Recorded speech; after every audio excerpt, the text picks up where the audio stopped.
Now that Arthur is dead, you can stop pretending this is your home, my daughter-in-law said as she folded her linen napkin beside the candlelit dinner table. Pack your bags and leave by the weekend. My son Daniel didn't even look at me when she said it. He just stared down at his mashed potatoes like a man too tired to care who got hurt anymore. I remember the grandfather clock ticking behind me. Slow, heavy, louder than usual. Maybe because silence feels different after betrayal. I sat there for a moment with my hands folded carefully in my lap. The same hands that had packed Daniel's school lunches for 12 years. The same hands that held Arthur's when the doctors said there was nothing else they could do. I looked at my son, waiting for him to say something. Anything. But he didn't. Vanessa took a sip of wine and leaned back in her chair with that calm little smile she always wore when she believed she had already won. The house is too large for one person anyway, she said. Daniel and I need space if we're going to start a family. Start a family? As if Arthur and I had never built one here already. The dining room suddenly felt colder than the February rain outside. Arthur had been gone for exactly 8 days. 8 days since I stood beside a polished walnut casket while snow melted against my black coat outside the church. 8 days since people hugged me gently and promised they would check on me. Funny how quickly sympathy disappears once paperwork and property become involved. I glanced toward Arthur's empty chair at the end of the table. For 38 years, he sat there every evening at 6 sharp. He used to tap his wedding ring against the table while waiting for dessert. Tiny sounds become sacred after someone dies. You start missing things nobody else notices. The scrape of shoes against hardwood floors. The cough from upstairs. The way they folded the newspaper. Grief is strange like that. It turns ordinary moments into ghosts.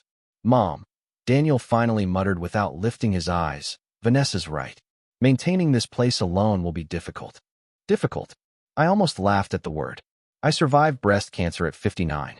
I worked double shifts at a department store while Arthur rebuilt his business after the recession. I once drove through a blizzard for 4 hours because Daniel had pneumonia at summer camp in Vermont. But apparently a 4-bedroom house in Connecticut was where everyone suddenly decided I'd become fragile. I see, I said quietly. Vanessa exchanged a quick glance with Daniel. She looked relieved that I wasn't making a scene. That was always her strategy. Push gently. Smile politely. Let other people feel unreasonable for being hurt. I stood slowly and began clearing the dinner plates before either of them could stop me. My knees ached slightly, but I kept my movement steady. Dignified. Vanessa hated that word even if she never said it aloud. Dignity.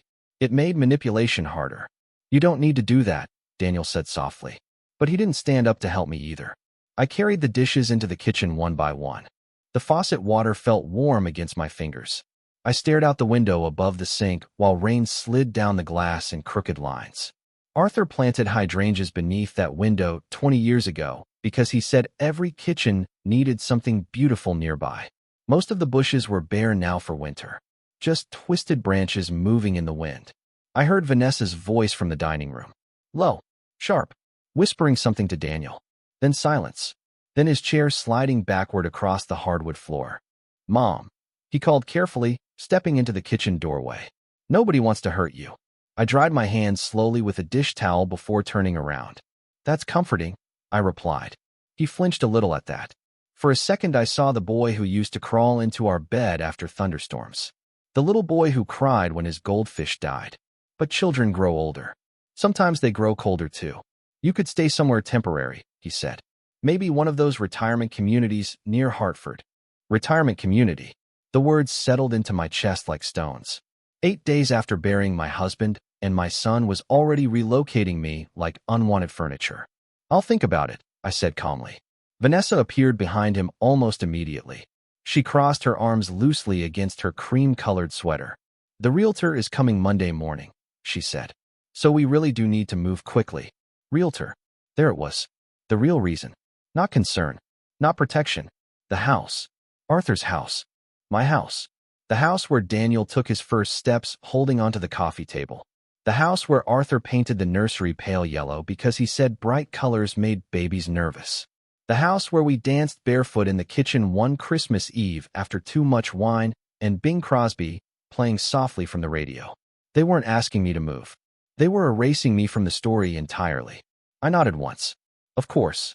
Vanessa seemed surprised by how easy I made it look. Cruel people often mistake silence for surrender. They don't understand that some wounds cut so deeply they become quiet. I waited until midnight before carrying my suitcase downstairs. The house was dark except for the small lamp beside Arthur's recliner.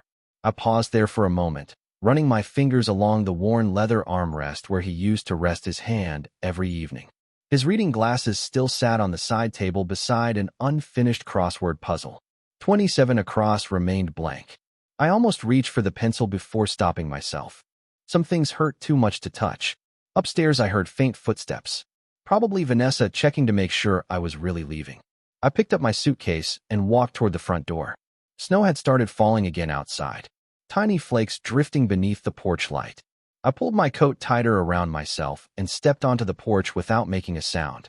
No goodbye, no tears, no slammed doors, just silence. The kind that leaves people wondering later if they misjudged you.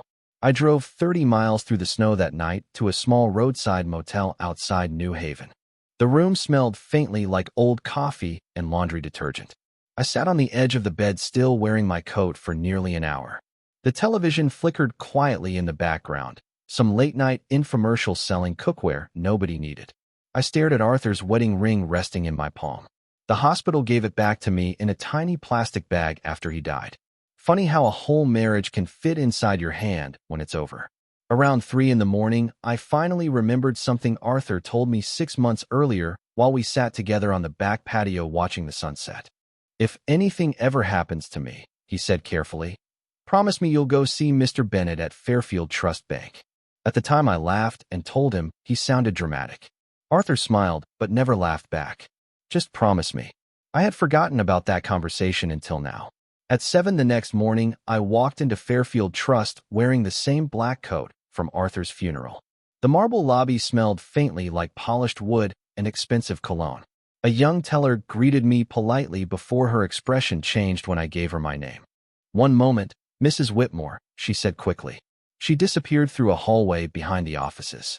Less than a minute later, an older man in a navy suit emerged carrying a thick leather folder against his chest. His silver hair was neatly combed, and his face looked strangely serious when he approached me. Mrs. Whitmore, he said softly, I'm Charles Bennett. Your husband asked me to expect you someday. My heart slowed. Arthur did. He nodded once and motioned toward a private office. There are some things your husband wanted you to know if you were ever left alone. I followed him down the hallway while snow drifted quietly outside the tall bank windows. And for the first time since Arthur died, I realized my husband may have known exactly who our son and daughter-in-law truly were all along. Charles Bennett closed the office door gently behind me before placing the leather folder on the desk between us. The room smelled faintly like cedarwood and coffee.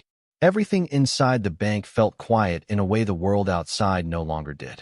Since Arthur died, every conversation seemed rushed. Cold. Practical. People spoke to me like a problem that needed solving instead of a woman who had just lost her husband. But Charles looked at me differently. Not with pity, with recognition. Your husband came here 3 times during the last year, he said carefully as he opened the folder. Each visit was specifically about you. I sat slowly in the chair across from him, still holding my gloves in my lap. I do not understand, I admitted quietly. Charles removed a sealed envelope with my name written across the front in Arthur's familiar handwriting. Seeing it nearly broke me.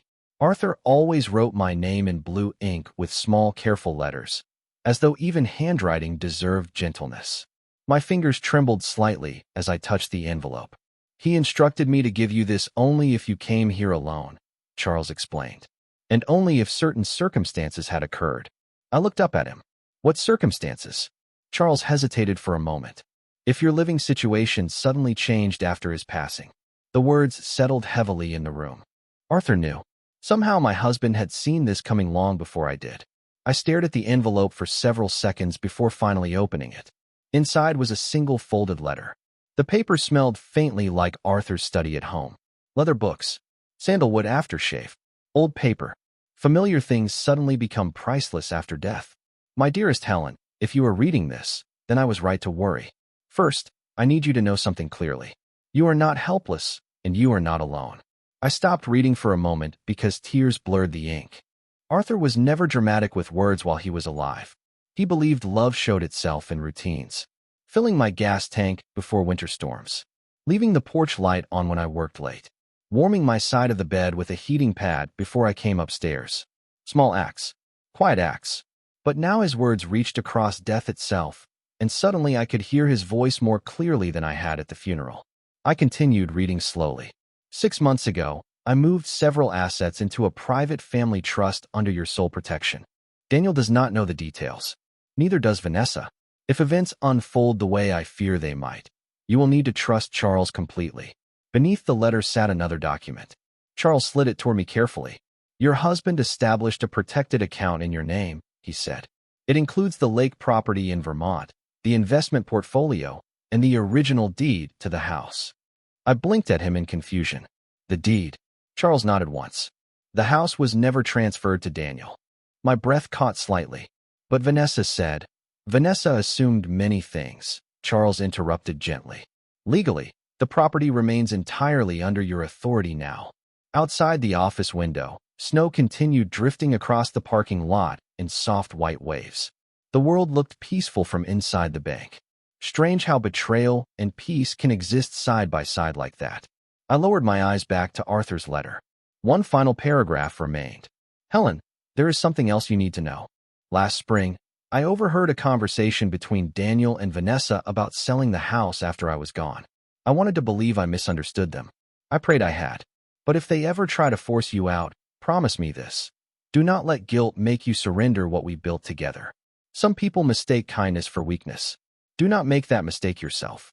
I folded the letter carefully, pressing it against my chest for just a second before setting it down again. My throat felt tight, but beneath the grief something else slowly began forming. Not anger exactly. Clarity. For the first time since Arthur died, the fog around my life was beginning to lift. Charles adjusted his glasses before speaking again. There is one more thing, he said quietly. Your husband added a conditional clause to his estate 6 weeks before he passed away.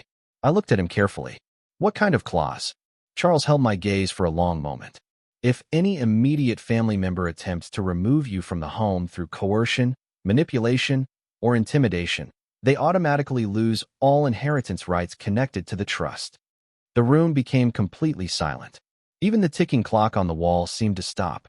And in that moment, sitting inside a quiet bank office while snow covered the streets outside, I realized Arthur had not only protected me from the future, he had prepared me for war.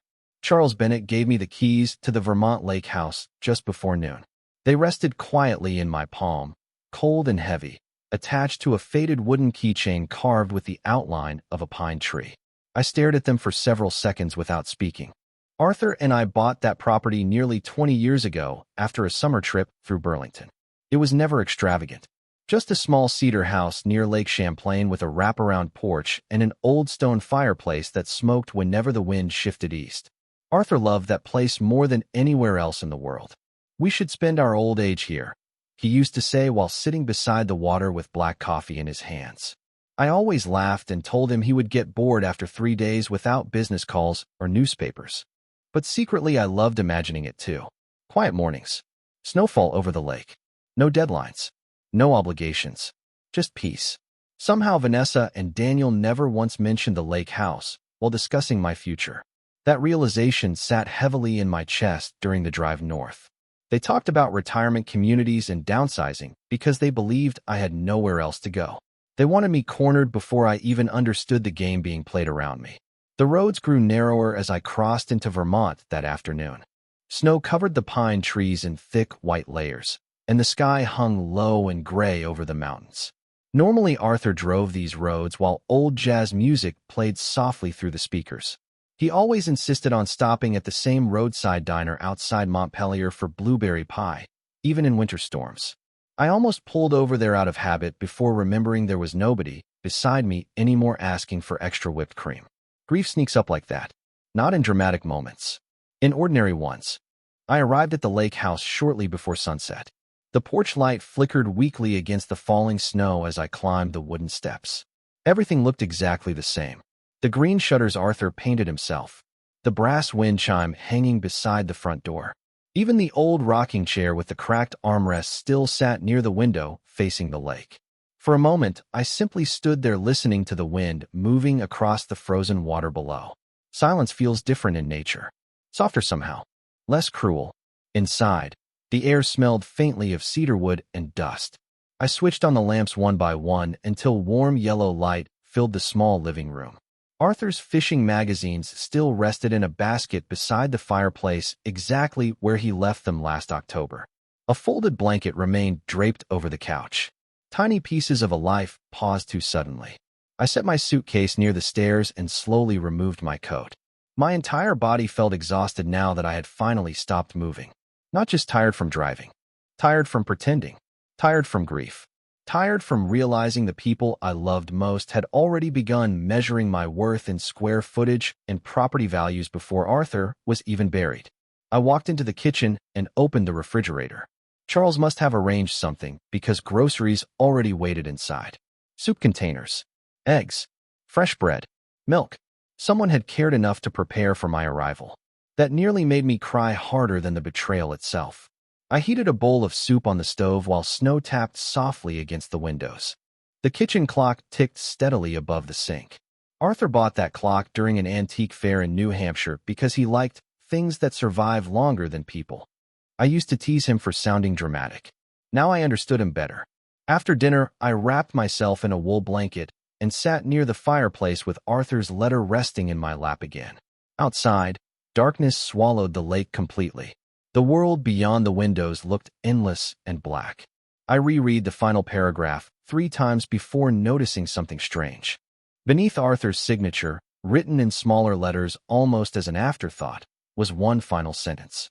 Check the blue tackle box in the basement. Trust nobody until you understand everything. A cold feeling moved slowly through me then. Not fear exactly. Something sharper. Arthur had hidden more from me than money and property. And suddenly I realized my husband did not spend his final months preparing for death. He spent them preparing me for betrayal. I barely slept that night. The wind moved across the lake in long hollow sounds that reminded me of distant voices, and every few hours the old cedar walls creaked softly as the temperature dropped outside. Around 4 in the morning, I finally gave up pretending to rest and walked downstairs wrapped in Arthur's thick gray cardigan. The house felt colder before sunrise. Shadows stretched across the wooden floors, and the lake beyond the windows looked almost silver beneath the moonlight. I made coffee slowly, listening to the familiar sounds of the kitchen waking up around me. The kettle rattling softly, cabinet doors opening, the ticking clock above the sink. For years these sounds meant comfort, marriage, routine. Now they felt like echoes from another life. Arthur's note stayed in my mind the entire night. Check the blue tackle box in the basement. Trust nobody until you understand everything. I must have read those words 20 times before dawn. Arthur was never careless with language. If he wrote something down, it mattered, especially near the end. I carried my coffee downstairs just after sunrise. The basement smelled faintly of concrete, cedarwood, and old motor oil from the snowblower Arthur kept near the stairs. Shelves lined the walls filled with decades of ordinary life. Paint cans, Christmas decorations, fishing gear. Daniel's old hockey skates from high school still sat beside a broken lamp in one corner. Funny how parents keep pieces of childhood long after children stop valuing them. I spotted the blue tackle box almost immediately beneath Arthur's old workbench. It looked ordinary enough. Scratched metal edges. Rust near the handle. The same box he used every summer at the lake. For a second, I almost smiled remembering him sitting on the dock at sunrise with coffee in one hand and fishing line tangled hopelessly around his fingers. Arthur loved fishing, but was terrible at it. I set my mug down carefully before lifting the lid. Inside, beneath old lures and fishing hooks, sat a thick manila envelope sealed with tape. My chest tightened instantly. Arthur had hidden it well. Nobody would ever think to search there unless they knew exactly where to look. I carried the envelope upstairs and placed it on the kitchen table beside my coffee. Snow continued falling lightly outside, covering the porch rails in soft white layers. Everything looked peaceful, too peaceful for what waited inside that envelope. My hands shook slightly as I opened it. The first thing I saw was a stack of printed bank statements. Several pages had yellow sticky notes attached, in Arthur's handwriting. Transfers, withdrawals, account numbers. At first none of it made sense. Then I noticed Daniel's name. My stomach dropped slowly. There were dozens of transfers from Arthur's business account during the past 18 months. Thousands of dollars at a time. Some marked, temporary loan. Others completely unmarked. I turned another page and found copies of overdue notices from Daniel's credit cards. Final warnings from lenders. Mortgage delinquency reports. My son was drowning financially, and somehow I never knew. Arthur had. Beneath the papers sat another letter folded carefully in half. Helen, if you found this, then things became worse than I hoped they would. Daniel has debts he cannot control.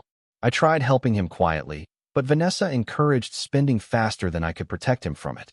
I believe they planned to use the house to solve everything after I was gone. I stopped reading for a moment because the room suddenly felt smaller around me. Every conversation from the past year began replaying in my head differently now. Vanessa insisting they needed more space. Daniel asking subtle questions about property taxes. The way both of them avoided discussing finances whenever Arthur entered the room. I thought they were stressed. Young couples often are. But Arthur saw what I refused to see. Manipulation rarely arrives loudly. Sometimes it enters smiling politely through the front door, carrying wine bottles and compliments. I looked back down at the letter. There was one final page attached underneath. A photocopy of a legal document signed 3 months earlier. Across the top, in bold letters, were the words property transfer request denied. My breath caught instantly. Vanessa and Daniel had already tried transferring ownership of the Connecticut house before Arthur died. Quietly, secretly, without telling me. I stared at the document while snow drifted outside the kitchen windows and coffee grew cold beside my hand. Something inside me changed then. Not into anger. Anger burns hot and fast. This felt colder than that. Sharper. The grief was still there. The betrayal too. But underneath both, something stronger had finally begun taking shape. For the first time in my life, I stopped seeing myself as the abandoned widow they pushed aside. And I started seeing exactly why Arthur prepared me so carefully before he died. By late afternoon, the snow finally stopped, leaving the lake perfectly still beneath a pale gray sky. I stood at the kitchen window holding Arthur's letter while the heating vents hummed softly through the house. Everything around me looked calm, but inside my mind, every memory had started rearranging itself into something darker. Once you know the truth, old conversations stop sounding innocent. They become evidence. I remembered the Thanksgiving dinner when Vanessa insisted Arthur should simplify his estate planning before it became stressful. At the time, she smiled warmly while serving sweet potatoes into his plate. I thought she was trying to help. Now I understood she had already begun measuring his death in paperwork and opportunity. Around 5 o'clock, my phone finally rang. Daniel. His name glowed across the screen while the lake darkened outside. For several seconds, I simply stared at it without answering. Then I pressed accept and held the phone quietly against my ear. Mom. His voice sounded cautious. Not worried exactly. Careful. Where are you? I looked out toward the frozen shoreline before answering. Somewhere peaceful. Silence followed briefly.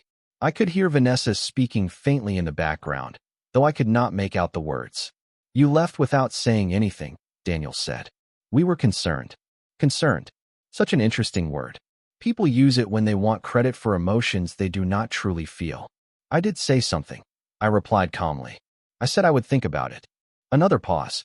Mom, Vanessa thinks maybe there was a misunderstanding at dinner. I almost smiled at that. Vanessa never misunderstood anything.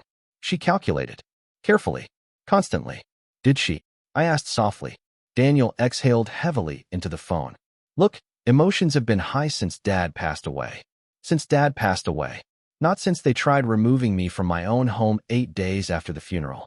Grief makes cowards sound reasonable sometimes. How is the realtor search going? I asked quietly. Complete silence met me then. Long enough to become uncomfortable. Finally, Daniel cleared his throat. What realtor? I closed my eyes briefly. There it was. The lie. Small. Immediate. Reflexive. I remembered teaching Daniel as a child that honesty mattered even when the truth was embarrassing. Now here he was at 43 lying to his widowed mother as naturally as breathing. The one Vanessa mentioned Monday night, I answered evenly. The realtor coming to evaluate the house. Another silence followed. Longer this time. Somewhere beneath the shame and confusion, I could hear something else inside my son's voice now. Fear. Mom, he said carefully. You are overthinking things. Overthinking. Another favorite word people use when they want someone quiet. I glanced down at the legal papers spread across the kitchen table beside Arthur's letter. Property transfer requests. Debt notices. Failed loan applications. Evidence stacked neatly beside my untouched tea. No, Daniel, I said softly. I think your father did enough thinking for all of us. He stopped breathing for just a second. I heard it. Tiny reactions reveal more than shouting ever does. What does that mean? He asked slowly. Outside, wind moved lightly across the frozen lake, carrying snow dust over the surface like drifting smoke. I suddenly realized something painful. My son was not calling because he missed me. He was calling because uncertainty frightened him. Vanessa probably expected me to cry, to beg, to retreat quietly into some retirement apartment while they renovated the kitchen and replaced Arthur's bookshelves with modern furniture. But now they did not know where I was. Worse than that, they did not know what I knew. It means your father was wiser than either of us realized, I replied. Get some rest, Daniel. Before he could answer, I ended the call gently and placed the phone face down on the table. The room became silent again except for the ticking kitchen clock overhead. For a long moment, I stood there staring at Arthur's handwriting spread across the table beside financial records and legal documents. Then slowly, for the first time since the funeral, I began organizing the papers into neat, careful stacks. Not because I was afraid anymore, because I was preparing. The next morning the lake house felt different somehow.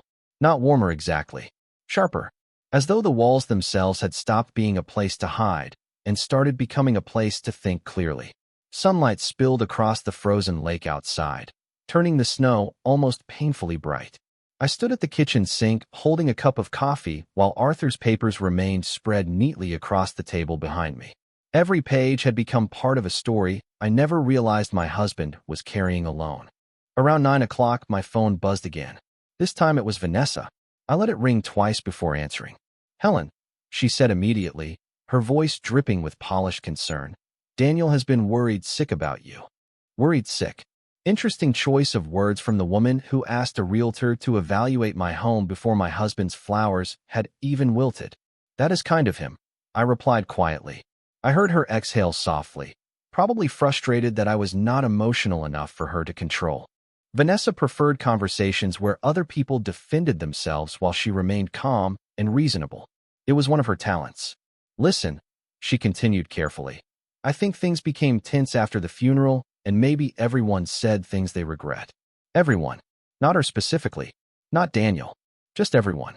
Manipulative people love vague language because it spreads guilt around the room evenly. Maybe, I answered.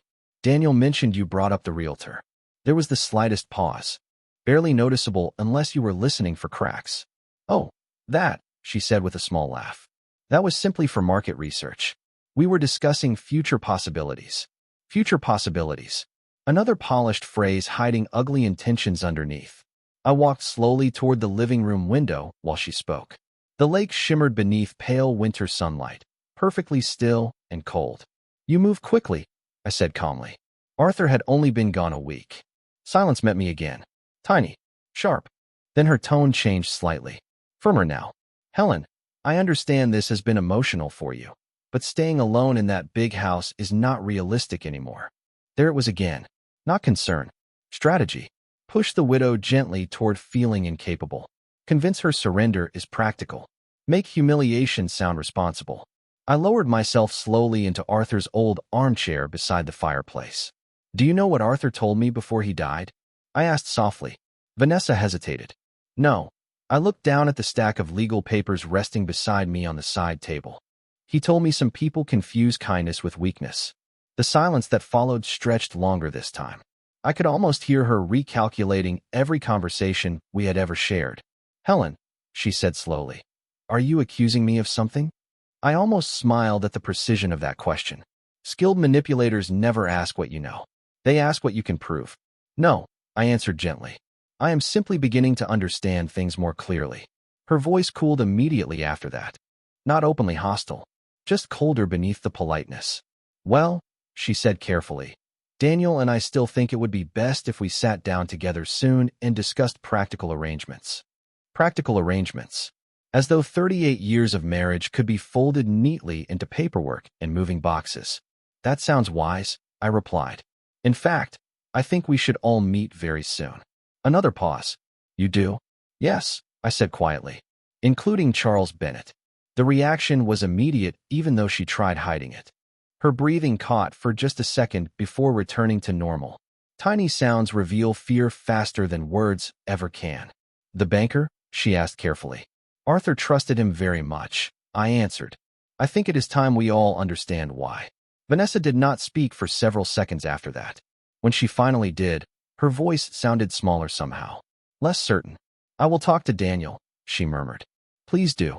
I ended the call gently and placed the phone beside Arthur's chair. Outside, sunlight reflected across the frozen lake in sharp silver waves. For the first time since leaving Connecticut, I no longer felt like a frightened widow hiding from her own family. And somewhere deep beneath the grief still sitting inside me, I realized something important. Vanessa thought she was managing a fragile old woman blinded by loss.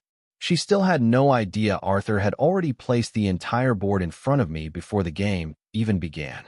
The meeting was set for Friday afternoon at the Connecticut house. Vanessa suggested it herself 2 days later in a carefully worded text message that sounded almost cheerful.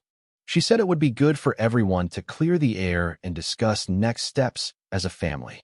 Families do not usually require legal witnesses to discuss compassion, but I agreed anyway. By the time Friday arrived, the roads had cleared enough for me to drive south from Vermont before sunrise. The closer I got to home, the tighter my chest became. Some places remember your pain before you even step inside them. When the house finally appeared at the end of the long driveway, I gripped the steering wheel harder without meaning to. The porch lights were on even though it was nearly noon. Vanessa always turned on extra lights when guests came over because she believed brightness made people feel impressed. Arthur used to joke that the electric company probably sent her Christmas cards every year. I parked slowly beside Daniel's SUV and sat there for a moment watching snow drip from the gutters. The house looked exactly the same from outside. White shutters, brick chimney. The oak tree Arthur planted when Daniel was born still stretched over the front lawn. Strange how betrayal can happen inside places that still look beautiful. Vanessa opened the front door before I even reached the porch. She wore cream-colored slacks and a soft cashmere sweater, perfectly polished as always. Her smile appeared immediately. Warm, controlled, artificial enough to make my skin ache. Helen, she said softly, stepping forward like nothing had happened. You look tired. Not I missed you. Not I am sorry. Just tired. Weakness was always the language she preferred for me. The drive was peaceful, I replied calmly. Her eyes flickered briefly at my tone. I walked inside without waiting for an invitation. The scent of vanilla candles filled the entryway, overpowering the familiar smell of Arthur's old cedar shelves and coffee. Vanessa had already begun changing the house. Small things first. That is how people erase someone's presence. Quietly, one detail at a time. Daniel stood near the dining room window holding a coffee mug between both hands. He looked older than he had a week ago. Pale, tense around the eyes. Guilt ages people quickly when they are not practiced at carrying it. Mom, he said carefully. I nodded once. No hugs. No warmth. Just distance stretching across polished hardwood floors. Charles Bennett arrived 5 minutes later carrying a dark leather briefcase beneath his coat. The moment Vanessa saw him step through the doorway, her posture stiffened slightly before the smile returned again. Tiny reactions. Tiny cracks. Mr. Bennett, she said politely. Thank you for coming. Of course, Charles answered calmly. Arthur requested that I assist Helen personally with estate matters. Estate matters. The words settled heavily over the room. Vanessa led everyone toward the dining room table, where fresh pastries and coffee waited untouched beside cloth napkins folded too perfectly to feel welcoming. She was performing hospitality now because control often hides itself inside manners. I took my usual seat near the end of the table. Arthur's chair remained empty beside me. For one painful second, I could almost picture him there adjusting his glasses while pretending not to notice tension building around him. Daniel cleared his throat first. Mom, he began carefully. We all know the last week has been emotional. Emotional. Another soft word meant to smooth over ugly behavior. We thought it would help if everyone discussed practical plans moving forward. Practical plans. Always practical. Never cruel. Never selfish. That was how they protected themselves from the truth. Charles quietly opened his briefcase beside me. The sound alone changed the atmosphere instantly. Vanessa's smile tightened almost invisibly around the edges. Before any plans are discussed, Charles said calmly, there are several legal clarifications Arthur instructed me to review with the family. Daniel frowned slightly. Legal clarifications? Charles removed a folder from the briefcase and placed it carefully onto the table between us. Yes, he answered evenly. Particularly regarding ownership of this home and the conditions attached to Arthur Whitmore's estate. Across the table, Vanessa's fingers slowly tightened around her coffee cup. And for the first time since walking back into my own house, I realized something important. Neither of them expected me to return prepared. The room became so quiet, I could hear the faint hum of the refrigerator from the kitchen. Charles adjusted his glasses calmly before opening the folder in front of him. Across the table, Vanessa sat perfectly still with both hands wrapped around her untouched coffee cup. Daniel looked confused more than anything else, lost somewhere between guilt and denial. Charles removed several papers and aligned them carefully against the polished wood table. Arthur always respected organized people. He used to say chaos was expensive because eventually someone always paid for it. First, Charles began evenly. This property remains solely under Helen Whitmore's legal ownership. Daniel blinked immediately. What? Vanessa turned toward him too quickly before catching herself. Tiny movements reveal panic faster than words ever can. Charles continued calmly. Arthur never transferred the deed to either of you. In fact, 6 months ago he moved the property into a protected trust connected directly to Mrs. Whitmore. Daniel stared at the papers as if they were written in another language. That does not make sense, he said slowly. Dad told me the house would eventually become mine. Charles nodded once. Eventually, perhaps, under certain conditions. Vanessa finally spoke then, her voice controlled but tighter now around the edges. What conditions? Charles lifted another document from the folder. Arthur added a conditional clause to the estate shortly before his passing. The air in the room changed instantly. Even the warmth from the fireplace suddenly felt distant. I sat quietly beside Arthur's empty chair with my hands folded neatly in my lap while Charles read aloud. Any immediate family member who attempts to pressure, manipulate, or remove Helen Whitmore from the family residence through intimidation, coercion, or deceptive financial influence shall immediately forfeit all inheritance rights connected to the Whitmore estate. Silence crashed over the room after that. Heavy. Absolute. Daniel looked pale now. Truly pale. Vanessa's expression remained composed, but her fingers tightened so hard around the coffee cup that I thought it might crack. That is ridiculous, she said carefully. Nobody threatened Helen. Charles looked directly at her. Mrs. Whitmore left her own home 8 days after her husband's funeral because she was informed she no longer belonged there. Vanessa opened her mouth immediately. That was not what I meant. Really? I asked softly for the first time since the meeting began. My own voice sounded unfamiliar somehow. Colder. Steadier. Vanessa turned toward me with visible effort. Helen, emotions were high. We were discussing practical concerns for your future. Practical. Always practical. She spoke about removing me from my life the same way someone discusses replacing outdated furniture.